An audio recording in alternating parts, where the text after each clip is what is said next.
Imagine someone tells you, "You did a great job on that project." What do you feel? Pride? Joy? Or maybe a strange awkwardness? A quiet urge to say, "Oh, come on, it wasn't me. It was the team." You're not alone. Millions of people experience this, and there's a scientific explanation. Today, we'll explore why praise can feel uncomfortable and what you can do about it. Let's start with the basics. When we're praised, our brain receives a signal, and ideally, this should trigger a release of dopamine, a feeling of pleasure. But that's not always the case. For many people, between the signal and the pleasure, a brake is activated. The prefrontal cortex begins to analyze. Is this true? Do I deserve it? What will happen next? This brake isn't a bug, it's a feature. It protects us from overconfidence. But sometimes it becomes overactive. The first and most common reason is imposter syndrome. A person is deeply convinced that their success is a fluke or luck, not the result of their own efforts. When such a person is praised, it's not joy, it's fear. Fear of being exposed. They think I'm good, but they'll soon find out the truth. A study by Clance and Imes back in 1978 showed that about 70% of successful people experienced imposter syndrome. Among scientists, doctors, and executives, the numbers are roughly the same. The second reason has to do with our internal self-image, or scientifically speaking, our self-concept. The brain really dislikes it when something contradicts what we believe about ourselves.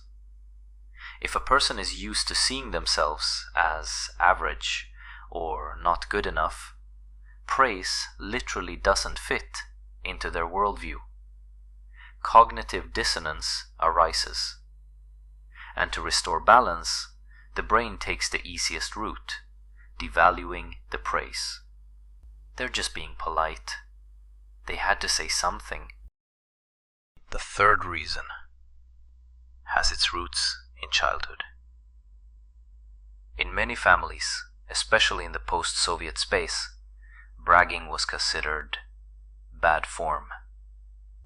Don't be arrogant. Modesty is an adornment. Keep your head down.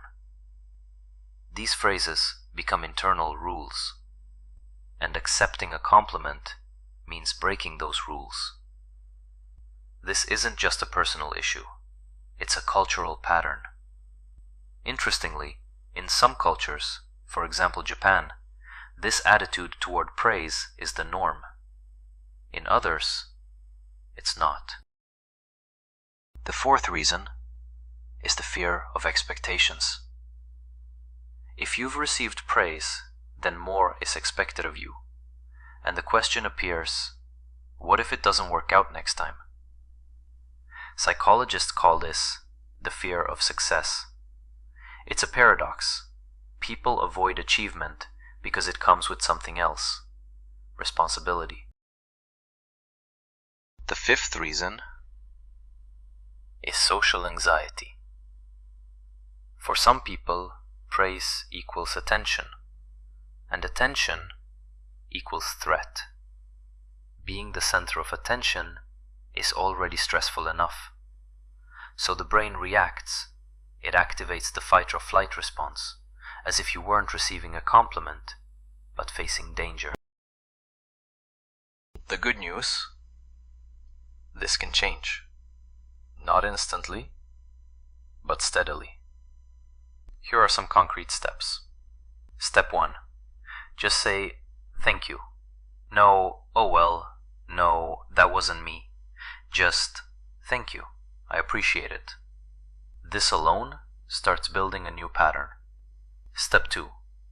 Notice the thoughts that come after the praise. Are they just being polite? Okay, write them down and ask yourself, is there actual evidence for this? Step 3. Work on your self-concept. Keep a list of your real accomplishments, not to impress anyone, but to remind yourself what you've actually done. And step 4. If the discomfort feels overwhelming and starts affecting your life, it may be time to talk to a professional. Imposter syndrome responds well to cognitive behavioral therapy. Feeling awkward when receiving praise isn't a character flaw. It's not a whim. There are real psychological mechanisms behind it.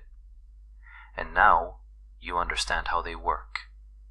I'm curious, do you ever feel awkward when receiving praise? And how do you deal with it?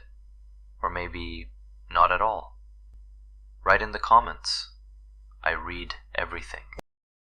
If the video was helpful, a like helps the channel grow. Subscribe. The next episode is coming soon. See you there.